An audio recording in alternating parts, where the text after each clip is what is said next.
Texas, 2021. Millions without power. Families burning furniture to survive. The grid failed and people froze in their own homes. FEMA just updated their cold weather preparedness list, and what's not on it might surprise you. No fancy gadgets, no high-tech solutions. Just 9 simple items that could save your life when everything else fails. In the next few minutes, I'm going to walk you through FEMA's updated cold weather survival essentials, the same items that turned panic into peace of mind for families during the worst blackouts in American history. These aren't theoretical recommendations. They're proven tactics that work when the power goes out, the temperatures plummet, and you're on your own. Stay until the end, because the last item on this list is something most people completely overlook, yet it could be the difference between hypothermia and survival. Welcome to Prep Pantry, where we turn emergency preparedness into practical action.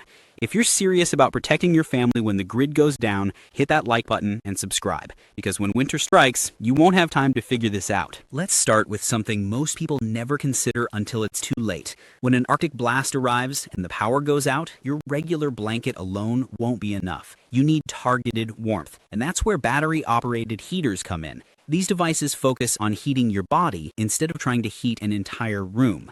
We're talking about portable, rechargeable hand warmers or heated vests powered by rechargeable batteries.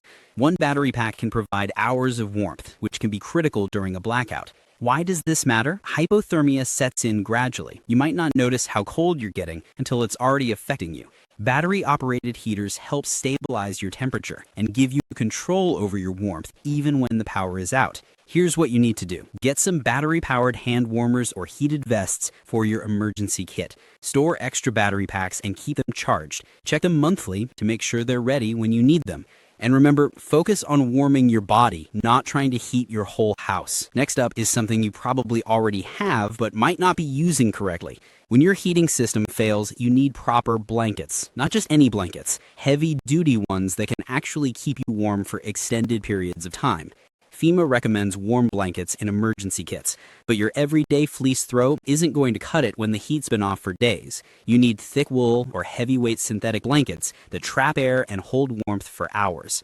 Why is this so important? Thin blankets let heat escape, which leads to fatigue and can become dangerous, especially for elderly family members or anyone who's sick. Heavy blankets trap your body heat and create insulating air pockets that keep you warm even in very cold conditions. Here's a bonus. A good heavy blanket can serve multiple purposes. You can use it as ground insulation, stuff it under a door to block drafts, or even create a small shelter to concentrate warmth in one area. Make sure you have several heavy-duty blankets stored somewhere you can easily access them during an emergency. Don't bury them in the back of a closet where you'll waste time trying to find them during an emergency. Now let's talk about your windows. Most people don't realize that windows are one of the biggest sources of heat loss in your home. When the power goes out, all that warmth you're trying to conserve is literally escaping through the glass. The solution is actually pretty simple. Cover your windows with insulated materials. This could be heavy fabric, old quilts, blankets, or even cardboard. The goal is to trap air between the covering and the glass, which creates an insulating barrier. According to the U.S. Department of Energy, properly installed window coverings can reduce heat loss by over 40%. That's a huge difference when you're trying to stay warm without electricity. The best part is you can make these from things you already have. That old comforter you were thinking of throwing away? Perfect for covering windows. Heavy curtains? Even better. The key is to install them tightly against the window frame so cold air can't slip through gaps. Take some time now to figure out what you could use to cover your windows. Measure them if you need to, and set aside materials specifically for this purpose, so they're ready when you need them. For more serious heating needs, you might want to consider a fuel-powered radiant heater. These heaters run on propane or kerosene, which means they work completely independently of the electrical grid. These heaters use infrared flames or ceramic plates to produce heat, and they're actually used in FEMA emergency shelters. There's a good reason for that. They're reliable and effective when nothing else works. But we need to talk about safety because this is critical. These heaters need to be placed on stable surfaces, away from curtains and anything flammable. Keep at least 3 feet of clearance. You absolutely must have proper ventilation because these heaters consume oxygen and produce carbon monoxide. Always use models that have tip-over shutoffs and oxygen depletion sensors. If you decide to add one of these to your emergency supplies, store extra fuel safely in a well-ventilated area away from your living space, and practice setting it up before you actually need it so you're comfortable with how it works. Let's shift to something just as important as staying warm, staying fed. When the power goes out and roads are impassable, grocery stores become inaccessible. That's when your pantry becomes your lifeline. FEMA specifically recommends having non-perishable food in your emergency kit. This means freeze-dried meals, retort pouches, ration bars, and other foods designed to last for years without refrigeration. Think MREs, canned tuna, emergency food kits. High-calorie, nutrient-rich options that don't need much preparation. Why is this so important? These foods require minimal preparation. Many can be eaten cold or just need water added. When your stove doesn't work and you're trying to conserve fuel, that simplicity is invaluable. Plus, your body needs calories to generate heat. Without proper nutrition, you're more vulnerable to the cold. Here's what to do. Build up a supply of various shelf-stable foods, soups, grains, proteins. Aim for at least a 2-week supply per person.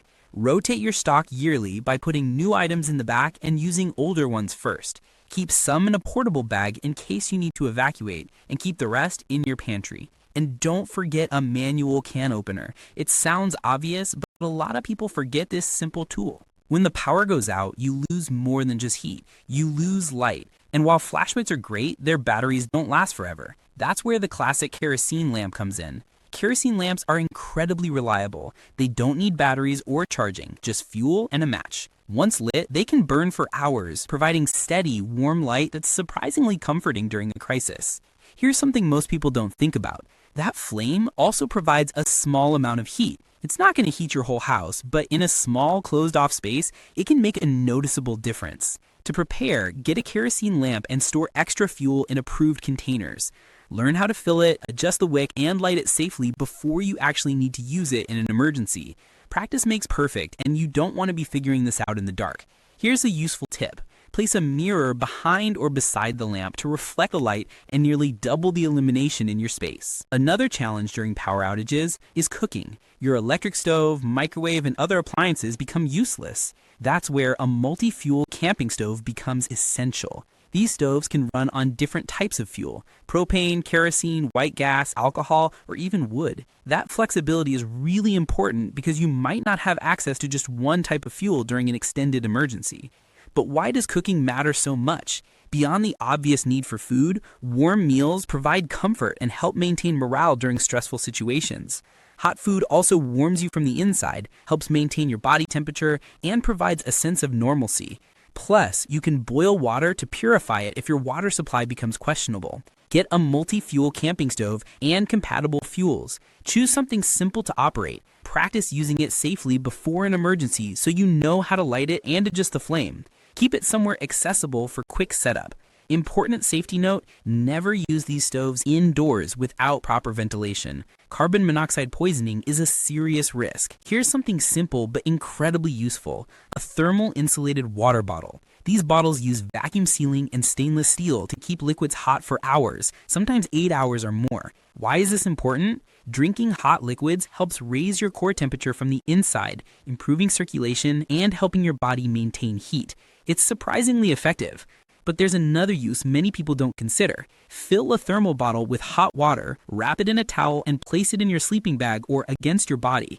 It acts like a personal heater, radiating warmth for hours. Invest in a good quality thermal bottle, one for each family member if possible. Use them to store hot water, broth, or tea throughout the day. Keep them filled and ready during cold weather. Finally, let's talk about body warmers. These are compact heating devices that stick to your chest, back, or abdomen, providing direct warmth to your core. They can be chemical heat packs that activate when exposed to air, or small battery-powered heating pads. They're inexpensive, easy to use, and surprisingly effective. Why do these matter? Hypothermia starts with a drop in your core body temperature. Your body begins shutting down blood flow to your hands and feet to protect your vital organs. If your core temperature keeps dropping, you become confused, lose coordination, and eventually lose consciousness. Body warmers help prevent this by keeping your core temperature stable. Here's the key. Place them on your torso, not your hands or feet. Your chest, back, or abdomen are what matter most. Once your core is warm, your body will naturally circulate that warmth to your extremities. Stock up on body warmers. They're cheap and store indefinitely. Keep them easily accessible and use them under your clothing, close to your skin for maximum effectiveness. They're especially important for elderly family members, children, and anyone with health conditions. Before we finish, let's talk about some invisible dangers that catch people off guard. Cold weather emergencies aren't always obvious. Hypothermia, dehydration, and even darkness can become serious problems. Hypothermia develops gradually. It starts with feeling cold and tired, but then affects your thinking and judgment, which makes it harder to recognize you're in danger. That's why having the right gear, blankets, heaters, and body warmers is so critical. Dehydration is another hidden threat. You don't feel as thirsty when it's cold, but your body is still losing moisture. Dehydration makes you more vulnerable to hypothermia and affects your body's ability to regulate temperature.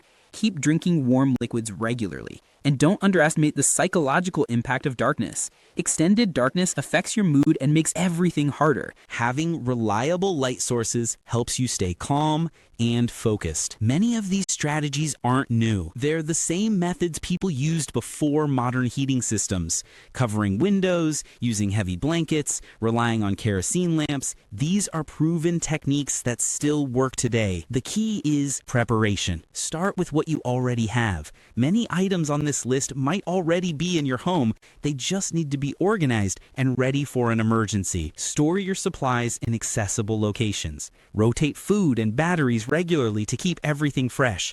Practice using equipment like heaters and stoves safely before you need them in a crisis. Don't wait for the next storm to start preparing. Extreme cold snaps are becoming more unpredictable and frequent. Build your emergency kit now and review it regularly. The grid isn't getting more reliable, and winter storms aren't getting milder. But now you know exactly what FEMA recommends and why these items work. Start building your kit today. When the lights go out and the temperature drops, you'll either have these items ready or you'll be scrambling in the dark. The 9 items we covered today: battery-operated heaters, heavy-duty blankets, insulated window covers, fuel-powered heaters, shelf-stable food, kerosene lamps, multi-fuel stoves, thermal bottles, and body warmers are affordable, practical, and proven to work. Take action now. Choose 1 or 2 items to start with if you need to, but start somewhere. The time to prepare is before the emergency happens. If you found this information helpful, hit that like button and subscribe to Prep Pantry. Share this video with friends and family who need to see it, and most importantly, start preparing today. Stay safe out there.